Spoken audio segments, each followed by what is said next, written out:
Jason का real universe का दरवाजा कौन सा है। यहाँ अमेंडा पूछती भी है कि वे पिछले काफी समय से चलते जा रहे हैं मगर ये दरवाजे खत्म क्यों नहीं हो रहे और ये मल्टीवर्स है कितना बड़ा। जिस पर कि जेसन उसे बताना शुरू करता है कि दरअसल जितने भी अलग अलग संभावनाएं वे दिमाग में सोच सकते हैं वे सब की सब संभावनाएं किसी न किसी यूनिवर्स में सच होंगी ही। बर्बाद हो चुके यूनिवर्सेस, ऐसे यूनिवर्सेस जहाँ कभी इंसान पैदा ही नहीं हुए, ऐसे यूनिवर्सेस जहाँ पृथ्वी पर डबल ग्रेविटी है। हर एक संभावना मल्टीवर्स में संभव है।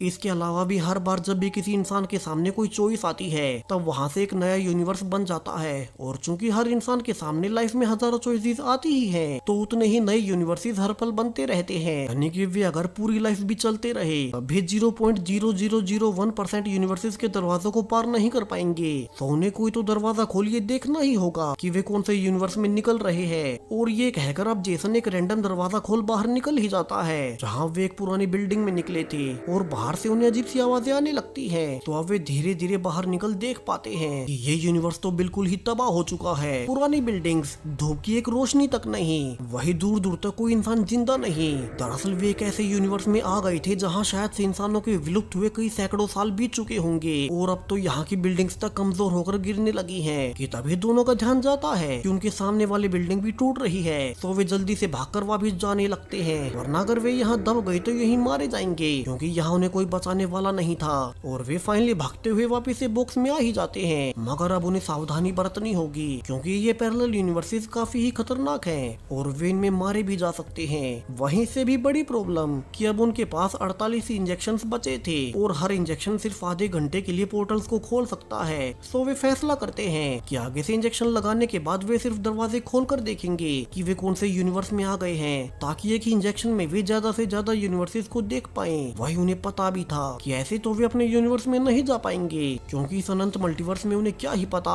कि उनके यूनिवर्स का दरवाजा कौन सा है। तो दूसरी ओर वेंस जिसकी लैब से दोनों भाग गए थे अब वो नोटिस कर लेता है कि अमेंडा ने भागने से पहले इंजेक्शन वाला बैग उठाया था और उसे नोटिस होता है कि कहीं उसी से तो मल्टीवर्स में ट्रेवल नहीं किया जा सकता। तो वो अब खुद भी एक इंजेक्शन वाला बैग उठा बॉक्स में चला ही जाता है मगर अब अंदर आकर वो भी कंफ्यूज था कि वो कौन से दरवाजे को खोलकर यूनिवर्स में जाए जहाँ तो वो जिस यूनिवर्स से आया भी था वहाँ भी वापस नहीं जा सकता। दूसरी ओर जेसन और अमेंडा इंजेक्शन लगा दूसरे यूनिवर्सेस का दरवाजा खोलने लगते हैं और इस बार खुद को एक वियर्ड से जंगल में पा रहे थे, यानी कि यहाँ इंसानी सोसाइटी कभी बनी ही नहीं। वे जल्दी से अगला दरवाजा खोलते हैं मगर यहाँ वे देखते हैं कि यहाँ के यूनिवर्स का सूर्य इस पृथ्वी को निकल रहा था जिससे कि यहाँ के सभी लोग ऑलरेडी मारे गए और अब यहाँ कोई वातावरण भी नहीं बचा। सो जल्दी से जेसन दरवाजे को बंद कर अपने साथ अमेंडा की जान बचा लेता है जिसकी बात तो